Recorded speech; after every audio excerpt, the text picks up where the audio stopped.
विभाग की तरफ से ये बड़ी कार्रवाई, ताबड़तोड़ छापेमारी कार्रवाई को अंजाम यहां पर आईटी विभाग की तरफ से दिया जा रहा है। तो नोएडा में पूर्व आईपीएस केस के यहां पर भी छापेमारी की गई है। तो इनकम टैक्स की ये बड़ी रेड, तो यूपी में कालाधन पर प्रशासन का एक्शन लगातार जारी है। जौनपुर में 2 सराफा कारोबारियों के घर पर इनकम टैक्स विभाग की छापेमारी जो चल रही थी वो 4 दिन बाद खत्म हो गई और 3 दिन तक चली छापेमारी में सराफा कारोबारियों के घर समेत 6 ठिकानों पर यह छापेमारी की गई। तो सूत्रों के मुताबिक कीर्ति कुंज फर्म और गहना कोठी ज्वेलर्स के ठिकानों पर यह छापेमारी की गई। करीब 50 करोड़ की ऐसी संपत्ति की जानकारी मिली है।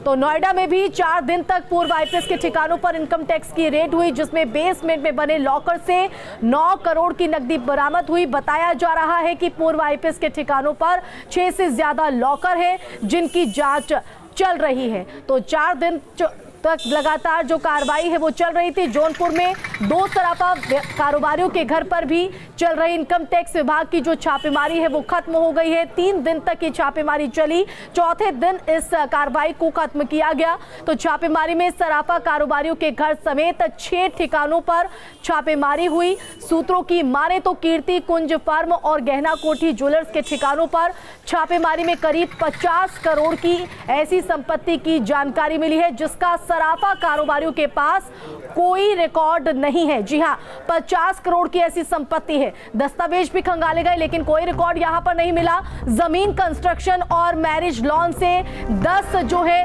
ये जुड़े बताए जा रहे हैं। संवाददाता दीपक का सीधा रुख कर लेते हैं जो हमारे साथ लाइव जुड़ गए हैं। दीपक, 3 दिनों तक ये छापेमारी लगातार जो आईटी विभाग की तरफ से बड़ी कार्रवाई को अंजाम दिया जा रहा है और अब चौथे दिन खत्म ये कार्रवाई। जी, आपको बता 3 दिन लगातार आईटी की टीम ने छापेमारी की।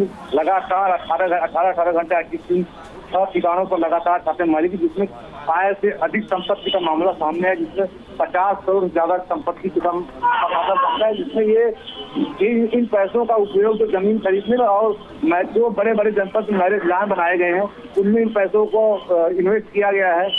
ऐसी बात सामने आ रही है। फिलहाल आईटी की टीम हमने मीडिया ने बात करने का प्रयास किया तो वो जांच रिपोर्ट भेजने की बात कर रहे हैं। इस मामले में हमारे जिलाधिकारी जौनपुर से बात हुई तो उन्होंने कहा कि आईटी की टीम जब बाहर से आती है तो कौन सी सुरक्षा व्यवस्था मुहैया कराते हैं। फिलहाल ये जानकारी आपको लखनऊ से मिल पाएगी। लेकिन सबसे बड़ी बात है कि जनपद के सराफा व्यवसायियों में इस घटना के बाद हड़कंप मचा हुआ। कल पूरे दिन सराफा व्यवसायियों के प्रतिष्ठान जनपद के लगभग पूरा मार्केट सराफा व्यवसायियों का उनकी दुकानें कल दिन भर बंद थी। फिलहाल ये 6 ठिकानों पर आईटी की टीम ने 3 दिन लगातार छापेमारी की है और एक तीसरे सराफा व्यवसायी का भी नाम सामने आ रहा है जिसमें कल उनके यहाँ भी छापेमारी की गई। बिल्कुल दीपक, बने रहिए हमारे साथ और सीधा रुक करेंगे नोएडा का, जो हमारे संवाददाता अमित भी हमारे साथ जुड़ गए। अमित, नोएडा में भी पूर्व आईपीएस के घर पर लगातार जो छापेमारी चल रही थी वो अब फिलहाल खत्म हो गई है। क्या कुछ इस कार्रवाई के दौरान निकला है और क्या कुछ ताजा अपडेट आपके पास?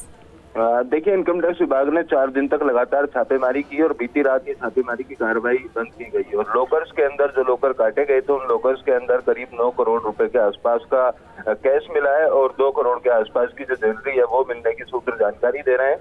पूर्व आईपीएस ने अपने घर के बेसमेंट के अंदर करीब 650 लॉकर बना रखे थे। उनमें जो संपत्ति मिली है, ज्वेलरी मिली है या जमीनों के जो दस्तावेज मिले हैं वो जमीनी बेनामी मानी जा रही है, यानी ये काला धन यहाँ पर छुपा कर रखा गया था और पिछले 5 साल से लॉकर प्राइवेट तौर पर यहाँ पर देने का काम आईपीएस द्वारा किया जा रहा था। आईपीएस से भी इनकम टैक्स विभाग के अधिकारियों ने पूछताछ की है और जिस तरीके से जो बरामद पैसा है या ज्वेलरी है या दस्तावेज है उनको लेकर इनकम टैक्स की टीम चली गई है। तो माना जा रहा है आने वाले समय में आज शाम तक या कल तक कोई बड़ा अहम खुलासा हो सकता है, क्योंकि कई बिल्डरों का पैसा यहाँ रखे होने की बात सामने आ रही है। उसके अलावा एक दिल्ली के बड़े कारोबारी का पैसा यहाँ पर रखे होने की बात आ रही है और एक सीए का पैसा भी यहाँ पर था। यानी कि ये जो कार्रवाई की गाज है वो आगे भी और बढ़ती हुई नजर आएगी इन अहम खुलासों के साथ ही। जो दस्तावेज मैच करने की कोशिश है आगे किस तरह से बढ़ रही है टीम?